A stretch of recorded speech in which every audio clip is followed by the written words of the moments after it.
Hello ইব্রিয়ান, আসসালামু আলাইকুম। আজকে শুক্রবার, সবাইকে জুম্মা মুবারক।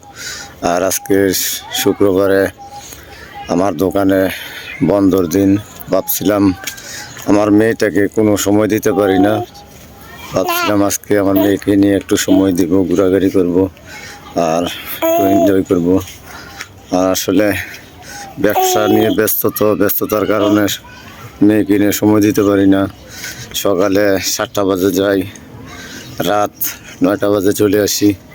তাই চিন্তা ভাবনা করলাম আজকে তো শুক্রবার, মেয়েটাকে নিয়ে একটু সময় দেই, একটু ঘুরে গাড়ি। আর দেখেন আমাদের বাড়ির পাশে খোলামেলা জায়গা, অনেক নিরিবিলি জায়গা, খুব সুন্দর পরিবেশ, প্রাকৃতিক দৃশ্য, অনেক ভালো লাগে। আমাদের বনটা দেখেন কত সুন্দর, পরিবেশটা খুব সুন্দর।